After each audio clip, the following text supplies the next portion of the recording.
So, hi guys 'Kantara part 1' review అంటే చూద్దాం. So, దానికన్నా ముందైతే మన ఛానెల్‌ని అయితే సబ్స్క్రైబ్ అయితే చేసుకోండి. సో, ఈ మూవీ ఎలా ఉంది? నా రివ్యూ ఏంటి? అనేది మనమైతే మాట్లాడేసుకుందాం. సో, మళ్ళీ చెప్తున్నా కొత్త యూట్యూబ్ ఛానల్ కొంచెం బూస్ట్ వస్తుంది. కొంచెం సబ్స్క్రైబ్ అయితే చేసుకోండి.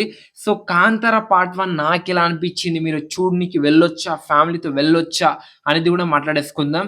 సో, మూవీ యొక్క బేసిక్ స్టోరీ లైన్ ఏందంటే, మీరు 'కాంతార పార్ట్ 2' చూసుంటే, ఈ సినిమా అయితే మీకు క్లారిటీగా అయితే అర్థమైతుంది. అక్కడి నుంచి కంటిన్యూ అయితే ఉంటుందని చెప్పుకోవచ్చు. మనకి పార్ట్ 2లో రిషబ్ శెట్టి లాస్ట్ క్లైమాక్స్‌లో వచ్చేసరికి మాయమైపోతాడు. సో, అక్కడి నుంచే ఈ పార్ట్ 1 వచ్చేసరికి కంటిన్యూయింగ్ అయితే ఉంటుందని చెప్పుకోవచ్చు. సో, పార్ట్ 1లో అసలకి పార్ట్ 2లో జరిగిన కొన్ని సిట్యుయేషన్‌ని, కొన్ని బేస్‌ని అయితే కొన్ని సీన్‌ని బట్టి అసలకి ఏం జరిగింది? అసలు ఎందుకొచ్చింది? అని మనకైతే పార్ట్ 1లో అయితే చూపిస్తారని చెప్పుకోవచ్చు. సో, మూవీ యొక్క బేసిక్ స్టోరీ లైన్ అయితే ఇదే. సో, ఏం లేదు భయ్యా మనకి పార్ట్ 2 కొంచెం అర్థమైతే అది కూడా అర్థమవుతుంది. సో, ఎలా అనిపించిందంటే సినిమా అయితే ఓకే. బావుంది. యావరేజ్. మరి బీభత్సంగా లేదు. మరి డిజాస్టర్ మళ్ళీ ఫ్లాప్ లెవెల్ అయితే లేదు. ఓకే. చూడొచ్చు. ఫ్యామిలీతో అయితే చూడొచ్చు. అడల్ట్ సీన్స్ అయితే ఎక్కడైతే లేదని చెప్పుకోవచ్చు. కానీ ఫస్ట్ హాఫ్ అయితే కొన్ని సీన్స్ అయితే మనకైతే బోర్ అనిపిస్తది. సెకండ్ హాఫ్ అయితే ఓకే. గుడ్. సో, కొన్ని సీన్స్ అయితే పడతది మన రిషబ్ శెట్టి గారికి. అదైతే నెక్స్ట్ లెవెల్ అని చెప్పుకోవచ్చు.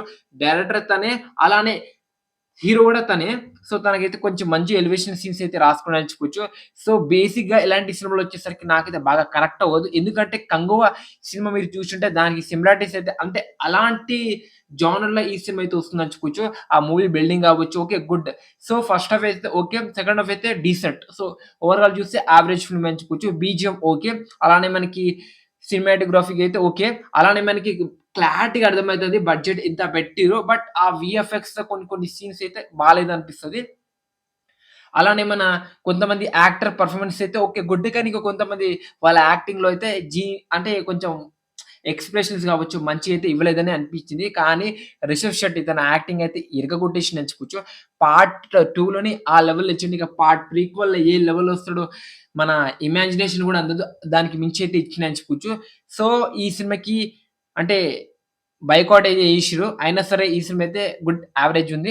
అయినా సరే మన రిషబ్ శెట్టి గారైతే ఇంక తెలుగులో అయితే మాట్లాడిండు. సో, ఇదైతే పెట్టుకోవద్దు.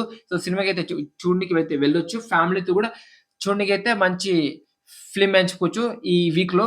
సో, మీరు ఈ సినిమా చూసుంటే మీకెలా అనిపించింది? ఈ 'కంగు' వస్తుంది 'కాంతార' మూవీ.